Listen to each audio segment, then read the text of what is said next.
Hai saudara dan saudari sekalian, semoga hari anda cerah sentiasa. Marilah kita mendengar firman pada hari ini, 17 Januari, daripada Pastor Chris Oyakilome yang bertajuk Mengenali Kekuasaan Kita di dalam Namanya. Haleluya!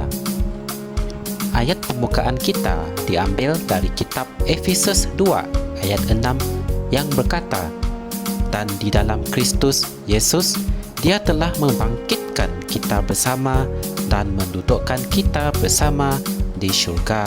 Amin.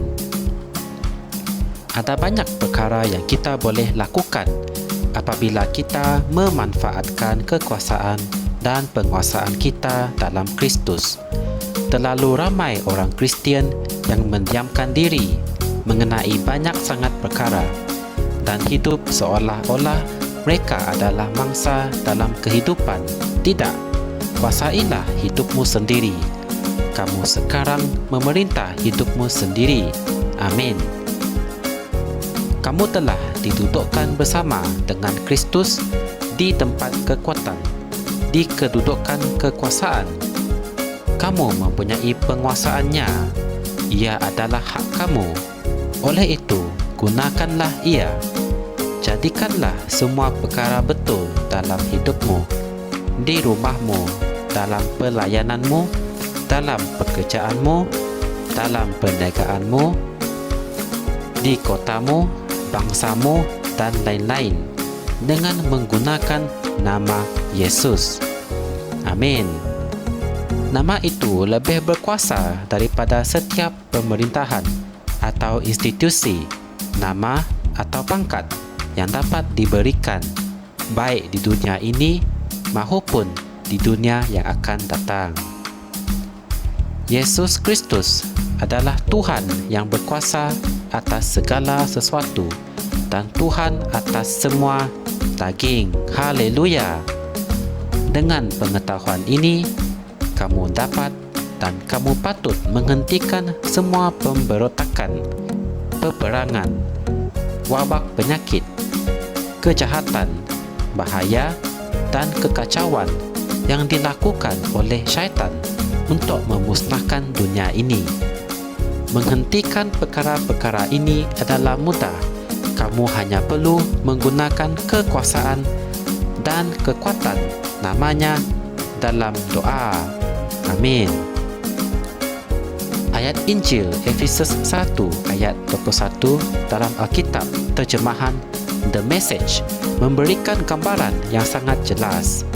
Ia mengatakan Allah telah membangkitkan Dia dari kematian dan mendudukkan Dia di atas takhta di syurga, yang berkuasa ke atas alam semesta, segala sesuatu dari galaksi-galaksi hingga pemerintahan. Tidak ada nama dan tidak ada kuasa yang terkecuali dari penguasaannya, dan bukan hanya untuk sementara, tetapi untuk selama-lamanya.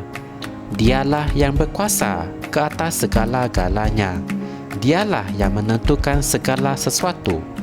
Hal ini sangatlah luar biasa.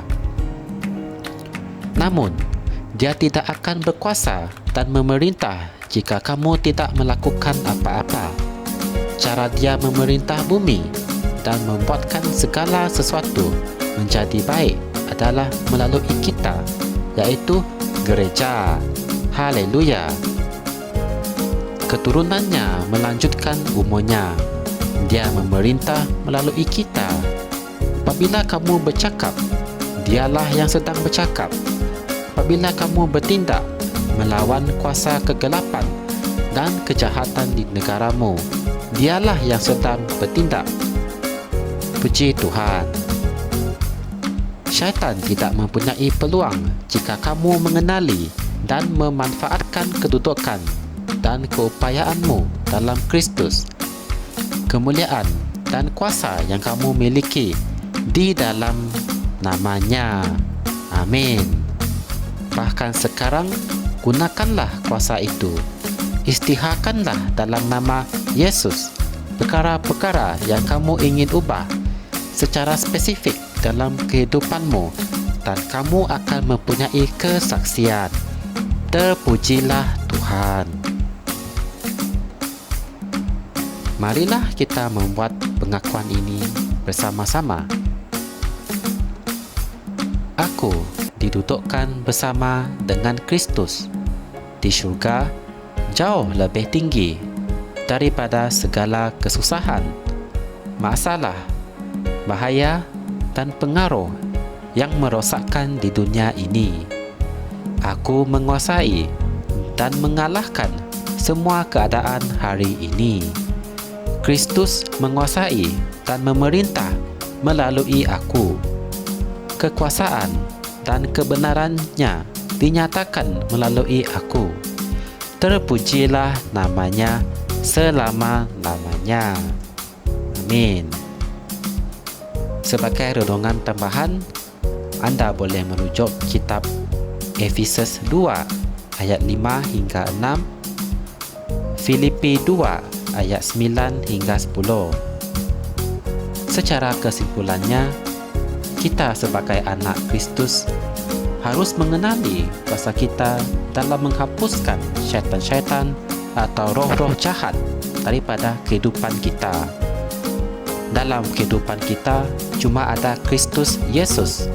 Dialah pelindung dan penyelamat kita. Amin.